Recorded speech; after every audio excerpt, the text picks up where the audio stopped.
Last week, the U.S. and China shut down each other's consulates as the situation continues to escalate.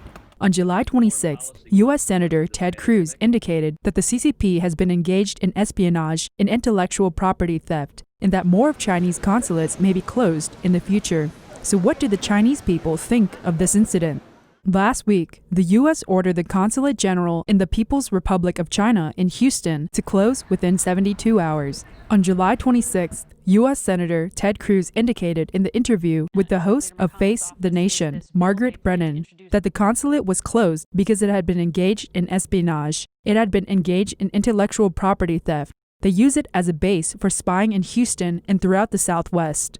When he was asked if more consulates would be closed, Ted Cruz said it is very possible. Previously, on July 22nd, President Trump also indicated that it is possible to close more Chinese consulates in the U.S. On July 24th, the CCP ordered the U.S. consulate in Chengdu to close within 72 hours. The state-run media claimed in a massive propaganda campaign that the United States was politically provocative. However, there are Chinese citizens believing that there must be a reason behind this event. The Chinese consulate in Houston must have huge problems since it was closed by the White House and it is not the only Chinese consulate in the U.S. Why did they not close down other consulates? The consulate must have done or said something overboard. Senior media personnel Huang Jingqiu indicated that consulates of every country collect information, but there are a few key questions. The first question, are you collecting information legally or illegally?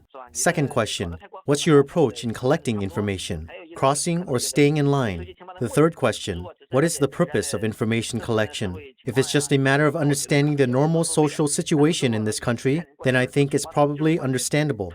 But if you send people there to steal intelligence and research results, then it is morally despicable. In that case, I am also against it.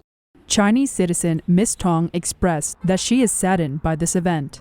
To be honest, I am very sad about how things have developed to this point. The Americans helped us a lot. In World War II, if there was no U.S. Special Duties Unit and Commander Chenault, we would have lost much more. During the fight against Japan in World War II, the hump line was full of dead American soldiers and the wreckage of fighter jets. The United States has done a lot for our country. Our economy, after the economic reform, developed pretty fast because of the support of the U.S. and the love of Christians.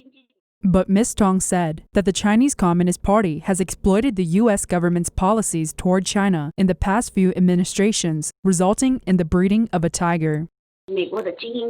American elitism and Kissinger's doctrine turned the Chinese people to slaves and the CCP to slave masters. And behind the slave masters, there are interests and benefits. The blood and sweat of 1.4 billion Chinese people is the source of their wealth, connections, and organs. This time, they are under the same amount of pressure as we are because of this virus. And then they realized, wow, this is actually very evil. They did not forget their original intention. They did not forget to liberate all humankind. That is why I say that the Chinese people are pitiful. Huang Jingqiu believes that the U.S. government has now clearly distinguished between the CCP and the Chinese people and is considering banning CCP officials and their family members from entering the country. This shows that the U.S. has realized the danger of the CCP. President Trump really considers the CCP to be a threat to world freedom and to global human health. And of course, he believes it is an organization that harms the interests of the Chinese people. He hopes that the CCP high-ranking officials can be awakened by these policies, stop indulging in Mao Zedong's lies of internal exploitation and external tyranny, or in the fact that they are enslaving the people in the name of liberating all mankind.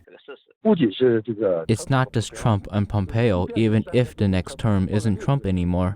It's the same with a different guy, because even now, some U.S. policies towards China are almost ununanimously approved by both houses of Congress. Ms. Tong hopes that after 70 years of disastrous rule of the CCP, the Chinese people will have the opportunity to embrace the era of one person, one vote, and enjoy the fruits of their efforts rather than being plundered by the privileged class.